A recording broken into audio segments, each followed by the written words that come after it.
Hey there folks, and welcome back to the Fundraising Bright Spots podcast. This is episode 120. My name's Rob Woods, and this is the show for anyone who works in fundraising and who wants ideas and maybe a dose of inspiration to help you raise more money and really enjoy your job. Now, if you're interested in ways to increase your success rate when you apply to trusts and foundations, I hope you're going to find today's show really helpful. Because I'm pleased to be able to share a conversation I had recently with a smart and experienced fundraiser named David Burgess from Apollo Fundraising. As a consultant and trainer, David has long specialised in helping arts and culture organisations of all shapes and sizes to achieve their fundraising goals. He's also chair of the Chartered Institute of Fundraising's Cultural Sector Network and curates the Fundraising Everywhere conference on trusts and major donors. One great advantage that David has when writing applications is that he has experience on the other side of the fence, as the person making decisions about which applications, out of hundreds, will be successful. This perspective has given him valuable insights that I believe could be helpful for any of us who want to increase the chances that our proposal or application will be successful. And to bring these ideas to life, David describes a technique that one fundraiser has found brings dramatically better results compared to the orthodox approach that most charities use. Hi David, how are you? I'm very well, thank you. How are you? Yes, very well. Thank you very much. And thank you for making time to chat to us for the podcast. So David, you're a very experienced fundraiser. You've done lots of kinds of fundraising, and in particular, some of the things you do are focused on case for support and strategy and trust fundraising, for instance, among other things. And in today's show, I wanted to focus in on things to do with the application writing process, because I think you've discovered there just are some things that many charities can improve on with relatively little effort. I wanted to start in terms of hearing a perspective you've had from when you're on the other side of the fence. Yeah, absolutely. So as you said, I spend a lot of time writing proposals, and I've always been really interested in what happens once you click submit or you send it off in the post, because often that's the last we hear until we get that response from a funder. So I've been quite lucky over the last couple of years. We've been in a position to set up small funding rounds just to see what it's like on the other side, but also to give back to charities. In terms of the number of applications, the last one we ran, we had over 250 applications from charities of all shapes and sizes. We kept the funding criteria quite broad. We were making grants to help charities be the best they could be, and we wanted to keep it unrestricted. We wanted to hear from charities where they needed that funding and to give them the chance of applying for that and seeing what it feels like to write an application in that way. To put that in context, that's about average for a sort of small to mid-size grant funder. They're getting between 200 and 300 applications per funding round, and then trying to whittle that down to maybe 30 that go to the Board of Trustees for that final decision. And that's a really fascinating process to sit there and try and compare those. And I think one of the things that quite quickly I noticed doing that is just how many look and sound and feel the same, and how quickly you stop being able to tell which charity it is because they all sort of blur into one.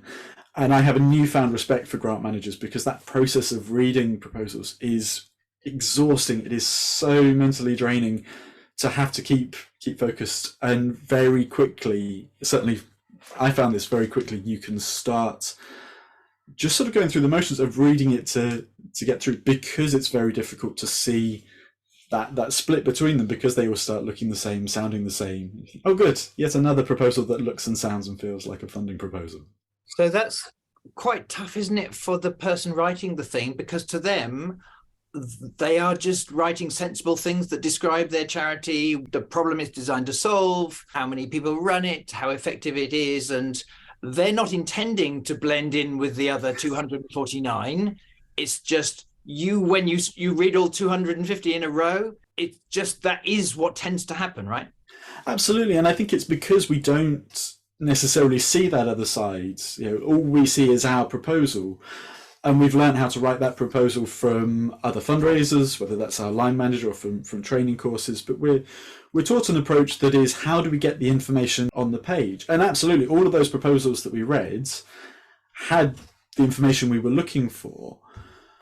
But it's then looking and saying, well, if I'm in a competition with 199 other charities, not just for the money, but even before we get to that point, for someone's attention and to stick and really make an impact on the person reading it, what can I do to change that narrative? What can I do to make my proposal, my organization, my project stand out?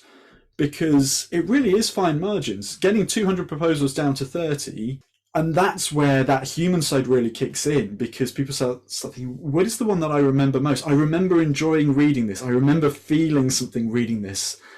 And it is a human process. And that is the bit I think we lose sight of. It's not, in most cases, a machine reviewing that. We might get to that point further down the line. At the moment, this is really like any other form of fundraising. We're trying to compel and inspire and excite and engage a real life human being on the other side of this.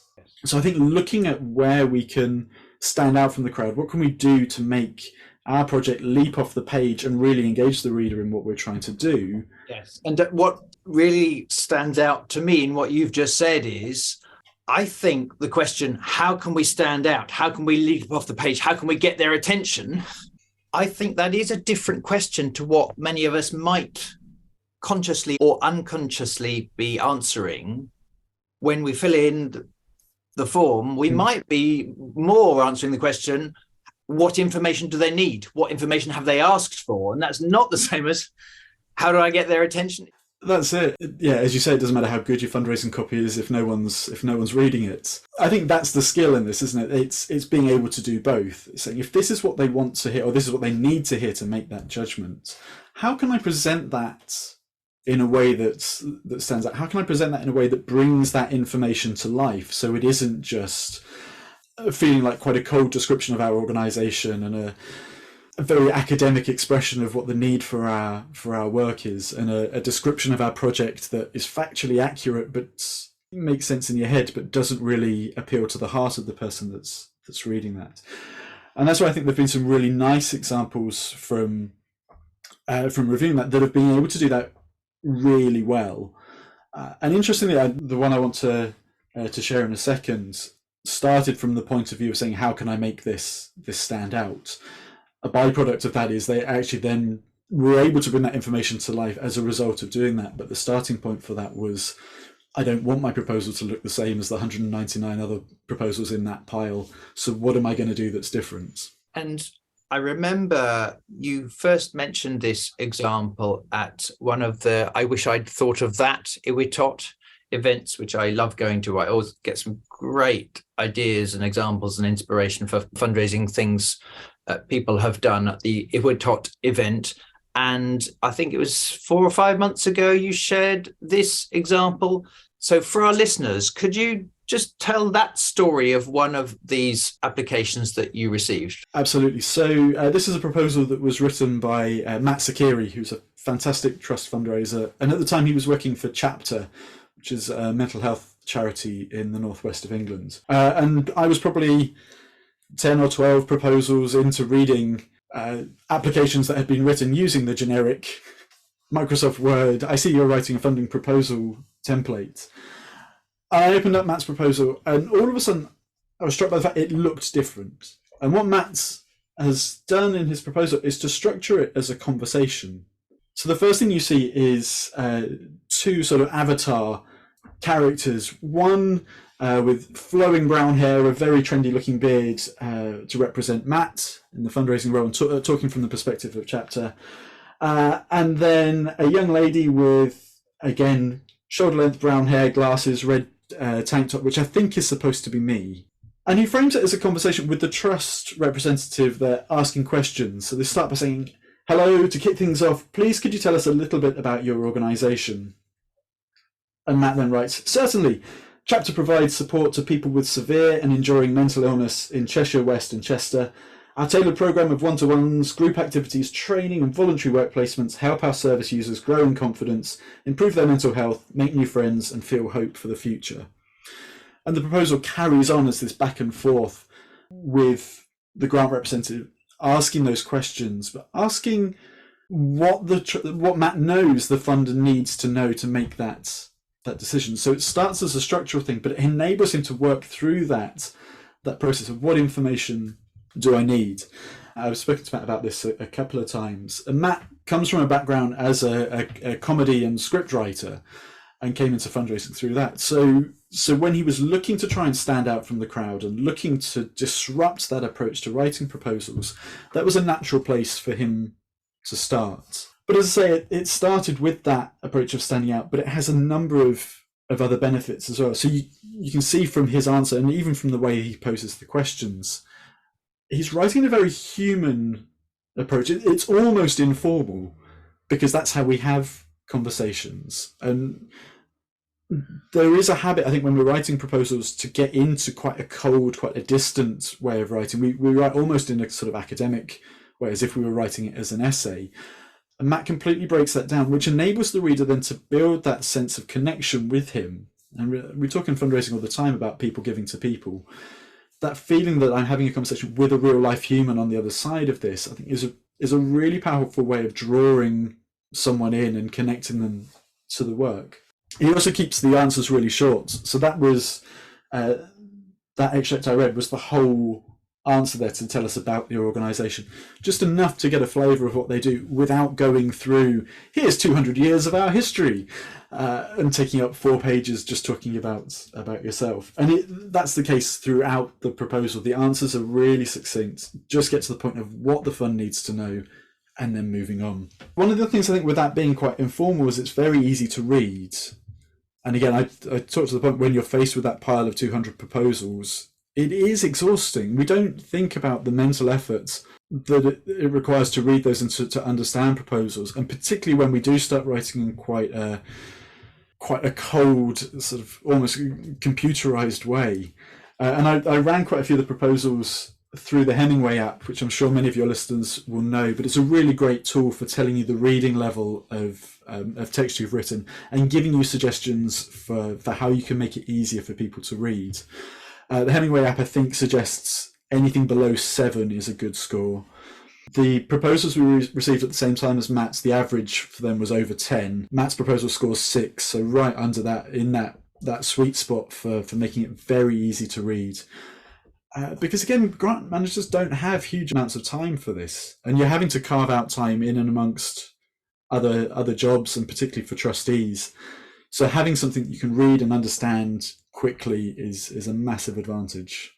And on that, what would you say if, from our point as the charity or the person writing it, our point might be, yeah, but we're dealing with really complex, difficult issues, so, these are sophisticated, intelligent ways we solve this thing. We can't be dumbing down in the way we describe those interventions, surely. And surely there's a level of intelligence in the person who's reading the funding proposal. Well, so I think that's an interesting one. The level of knowledge that a grant manager or a trustee might have in your subject area, because even for quite sort of subject specific or sector specific funders, actually even within that, the range of organisations, the range of projects they're going to be supporting is quite broad. And I'd say it's almost impossible for any one person to have that in-depth understanding of all of those different needs that you might be addressing and all those different ways of working. Particularly true when we move away from the grant manager into the trustees, which who can often come from a really broad background. So let's say, for example, it was a science and medical research funder that you were applying to. There are almost certainly going to be scientists on the board, but they're going to be covering a really broad range of interests and specialties. So I think we overplay that insight knowledge that our readers are going to have. So I think there's a couple of things. It is spelling it out so someone can get a picture of it. And it might feel dumbing down for someone that knows that organisation very well. I think there are very few cases where that's going to be the case on the other side. Or you can present it in a sort of 2-stage way, and that's something Matt does quite nicely actually in this. So in that introduction of can you tell us a little more about your organisation, that first line, chapter provides support to people with severe and enduring mental illness.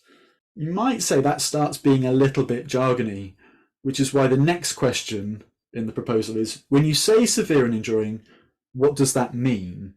And it gives them a chance to dig into that and say, okay, if you understand that, great. But as it says, NHS-based term which refers to any diagnosis with very life-limiting symptoms and which lasts a long time. So you can sort of pick out if you think something's going to need a bit more exploration. Is this a good time to talk curse of knowledge? Yeah, I think so, because in my experience, we think it's possible to come up with many reasons why speaking more clearly, more plainly, can appear to be dumbing down. It can appear to be simplistic, but I think lots of the reasons we might initially believe that to be true are broadly because we have so much knowledge if we've worked for a charity for more than a month, and it's hard to necessarily tell what you now have absorbed as normal and natural ways of describing a particular cause or service, that before you worked there, you just didn't know that, and you certainly didn't know those phrases for describing that. So over to you, David. We've both discovered this term. I think I first discovered it in a book called Made to Stick, which I highly recommend, by Chip and Dan Heath. And they talk about the curse of knowledge as causing lots of challenges for companies or charities that are seeking to be properly understood. What's your take on it and the reasons it can really be so powerful in getting the way when we're writing these applications? Yes, I think I first came across it in Made to Stick as well. And they talk about it as, once we know something, we find it very hard to imagine what it was like not to know that. And that's what they mean when they talk about our knowledge cursing us. And I think probably an example that I'm sure, I know you've talked about it in training sessions, and I'm sure many of your listeners will know, is the clapping experiment that Elizabeth Newton ran, I think in the 70s at Stanford University. And I think she was the first one to really start looking at this. But in that experiment, dividing the room up, getting one person to clap a well-known tune or nursery rhyme and trying to get the other person to identify it. And watching as the clapper gets very frustrated, thinking, how on earth can you not get this? This is so easy. It's the national anthem, or it's Jingle Bells, or whatever it might be. And I think the reason it gets frustrating for the clapper is because they can hear the whole song in their head. So they're clapping on, but they can hear the melody line. The person listening to that doesn't have that context. They don't have anything to hang that rhythm on. So it just sounds like it's like a three-legged horse tap dancing. We can't make sense of it. And that's what happens when we write. And as you say, if you've been in an organisation even for a month, you have engaged all of your senses and understanding what your organisation does. So when you're trying to put that on the page, you've got all of that going on in your heads. And when you start to describe that work, it makes sense to you because you have that skeleton on which you're hanging those pieces. The reader obviously doesn't have that. That makes sense, David. And have you found, or has Matt found, that this approach, granted it makes good sense in the ways you've been explaining, but I guess the critical question is it effective, or indeed is it more effective than if we take a more orthodox approach to writing? Yeah, so for Matt's proposal in the funding round we were looking at, it was the top scored proposal by all of the trustees and received the largest grant we awarded in that funding round. But I spoke to Matt to ask him what success he'd seen, and he was quick to say that it wasn't something he could do with every funder, and he knew he had to be selective about when this approach would work and when he needed to do something a bit different. Where he took perhaps a more standard approach, he was seeing a success rate of about 1 in 6, which is probably about average for cold applications, perhaps slightly better than the average there.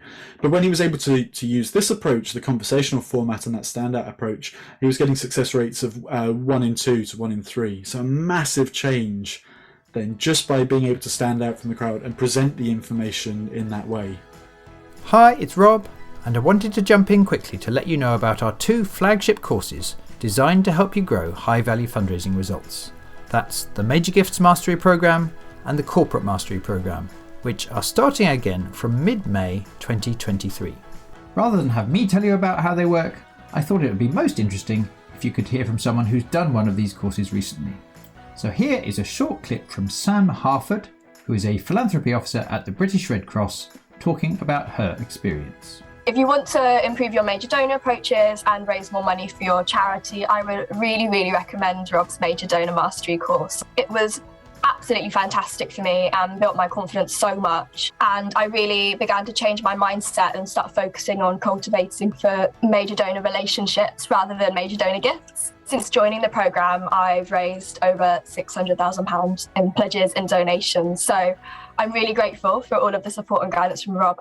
If you'd like to find out more, go to brightspotfundraising.co.uk/services. Right now, let's get back to my chat with David about ways to increase your success rate when applying to trusts and foundations. Maybe one reason you think it's so effective for Matt's organisation is that taking this creative approach of the conversation on the page is consistent with what the charity is all about. Yeah, absolutely. And Matt addresses that with the final question. And it's a really nice approach. He's the final question posed by the grant funder in this made-up conversation is, isn't this format just a gimmicky way of making you stand out? And Matt's answer is, of course, we hope it makes us stand out, but talking is very important to chapter. One-to-one communication is the backbone of our support, so we thought there was no better way to showcase our work than by having a chat. Thanks very much for listening to us. So, as you say, a really nice way of bringing their values, bringing their work to life in that unexpected way. It leaves you with a smile on your face, which is one of the things I really love about that, partly because of the tongue-in-cheek setup of the question, but that really clever way of wrapping it together, bring it all back and saying, this is who we are, this is what we do. You just can't help but sort of sit there and say, that's good. I like that. Yeah, and there's a couple of things that spring to mind for me about that. One of them is just in terms of objection handling.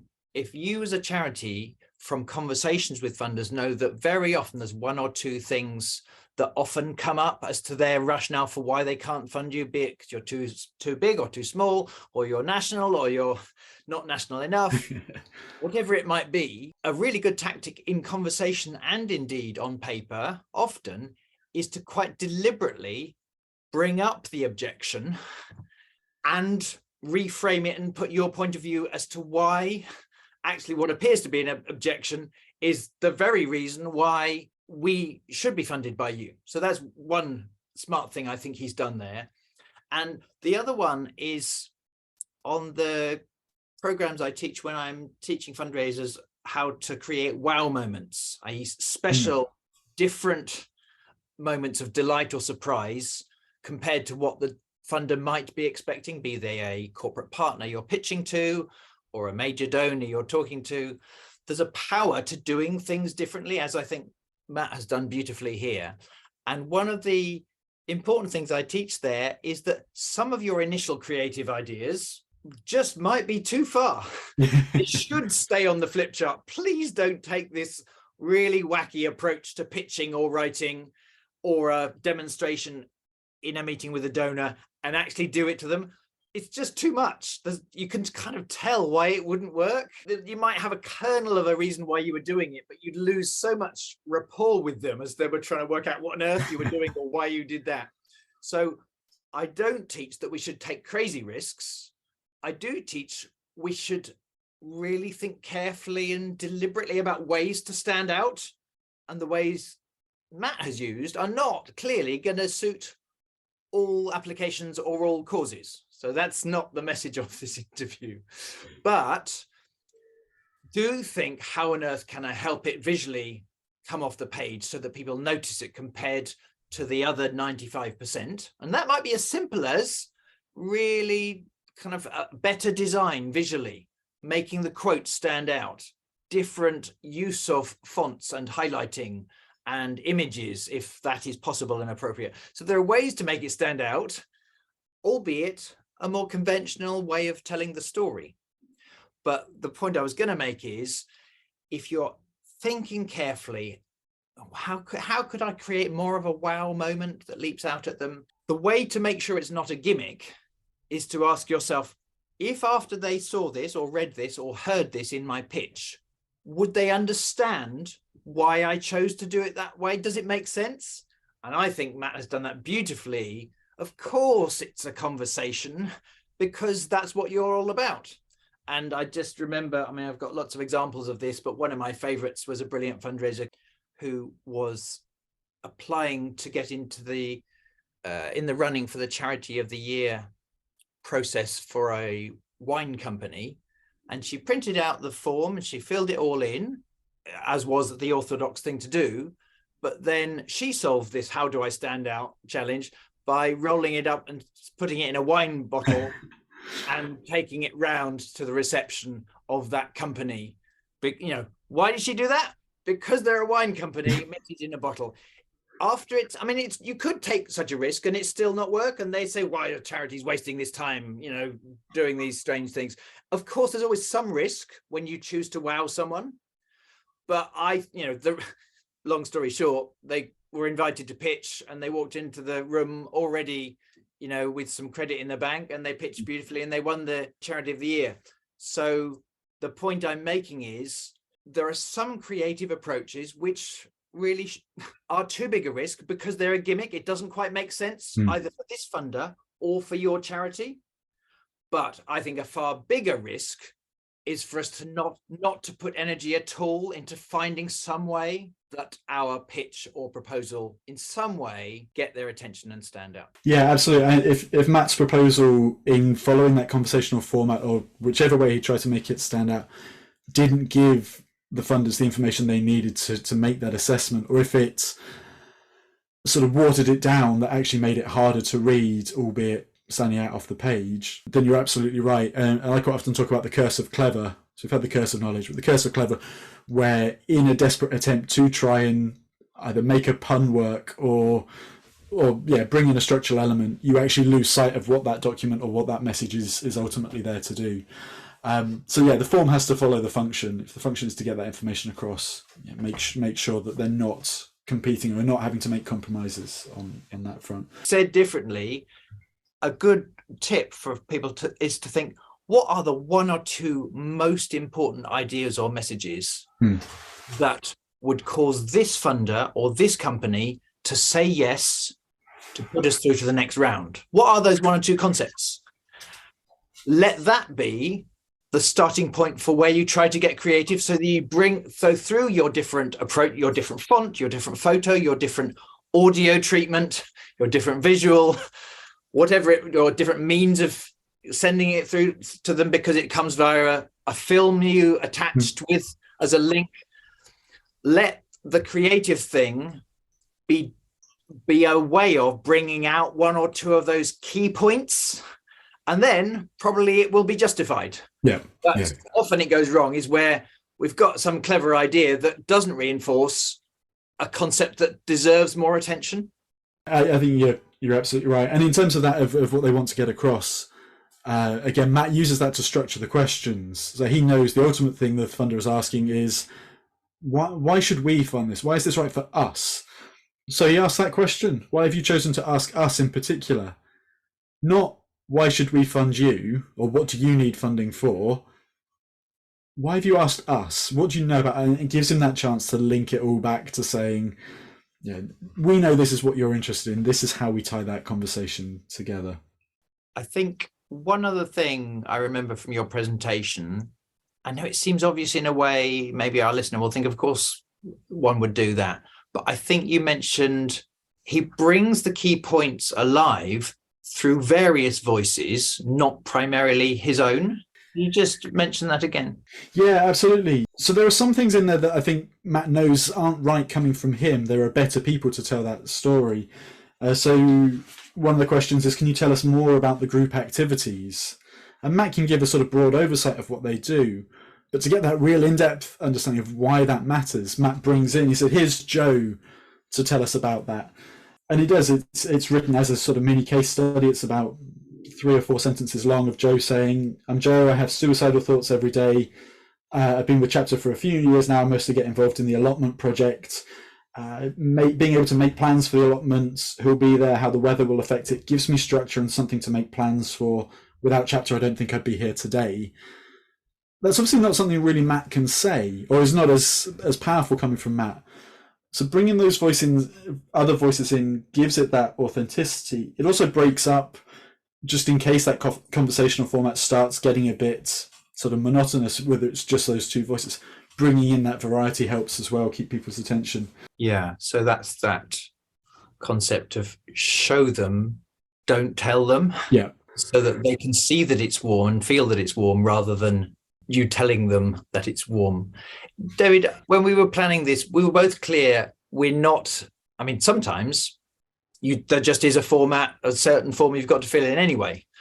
So clearly this tactic won't work then. But equally, I don't think we were saying this avatar conversation narrative could or should work every time. But just before we finish, what are you saying via this little example that many of us could do our best to work hard at when we fill in applications? So I think spend some time thinking what are those key points you want to get across, and think, how can I bring that to life? How can I get that to leap off the page so that the person reading it takes notice of it, and then it's done in a memorable way. I think if that means changing the format in some way to help bring that, look at opportunities and have a play around with it, even if they're not on sort of live proposals. Think what are some of the tools or the devices we're using in our work? What does our work look like on a day-to-day basis? Is there a format, or is there a nugget of an idea there that we can delve into? I think looking at how you use story, and particularly how you bring that passion and that emotion into it, again, whether that's bringing in other voices throughout the proposal. Again, even with a standardized template, there's space there for case studies or quotes or someone else's words that have credibility and that can bring that to life. And ultimately, I think it's about giving the reader the reason to read on. So ask questions. Draw me in by setting me a challenge, so asking me something I don't know the answer to and want to find the answer to. Subvert what you think I know about your organization or your work or your area. Tell me something that's going to surprise me or disrupt something that's going to snap me out of just going through that process of thinking, right, I've got to get from the top to bottom and move on. Because if we can draw someone, if we can really re-engage them, again, it's going to make it more memorable. There's more chance of us getting that message across. Yeah, I really like that point. And it really stood out to me in Made to Stick by Chip and Dan Heath. The second of their 6 points they make for what kind of information is most likely to influence and persuade. It's unexpected or not obvious. And there are always things that are not immediately obvious, either about the problem that your charity solves, and indeed about how you solve it or how effective you are at making things better. So seeking the unexpected or not immediately obvious and giving more airtime or visual time or visual space to those, having those things stand out, is a really powerful and very practical tip I think we could all use, even if we're filling in a really orthodox standard form where we have to jump through the hoops. David, we need to finish very soon. Thank you so much for all this excellent advice. If people want to follow up with you separately, I guess they could do that via LinkedIn, but equally tell us about Apollo and where we'd find your company details. Yeah, so on my website, I've got a number of free resources, and often that includes things I've written up after doing these grant funding rounds of various tips that have jumped off the page from doing that. So if you go to apollofundraising.com, and there's a blog section there that's got articles, and you can search for trusts and foundations. I think there's 4 or 5. There's something about the curse of knowledge. There's various tips on there. And I'm also on Twitter as well, at David Burgess FR. Again, I share a range of things there. It's mostly fundraising, but yeah, those are probably the 2 best places to find me. Fantastic. So, David, thank you ever so much for making time to share these examples and these tips. I really appreciate it. I know our listeners are going to find it helpful too, and I look forward to catching up with you very soon. Bye-bye. Pleasure. Thanks very much, Rob. Lovely to see you. Well, I hope you found our discussion helpful. You can find a full transcript of the episode as well as an image showing the first page of Matt's avatar conversation style application in the podcast section of our website, which is brightspotfundraising.co.uk. If you've not yet subscribed to the Fundraising Bright Spots show, please do that now so that you don't miss out on any of the episodes we've got coming up. This will also get you immediate access to lots more episodes, including, for instance, the very popular one we made with the brilliant Andy Watts about techniques he used to grow income for his hospice charity through trusts and foundations by 349%. That is episode 32 of the show. If you're a corporate or a major donor fundraiser and you're determined to lift your results this year, we are now accepting bookings for our next Corporate Mastery Programme and the Major Gifts Mastery Programme, which start again in May 2023. To find out more about the difference these programmes make, do check out the information on our website at brightspotfundraising.co.uk/services. If you found today's episode helpful, then I'd really appreciate it if you could take a moment to share it on with your colleagues or on social media so that we can spread the word and help as many people as possible. Thank you very much for your help. And we'd love to hear what you think.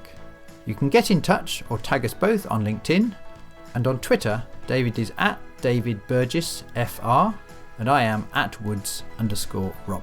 Finally, thank you so much for listening today. Best of luck with your funding applications, and I look forward to sharing more Bright Spot stories with you very soon.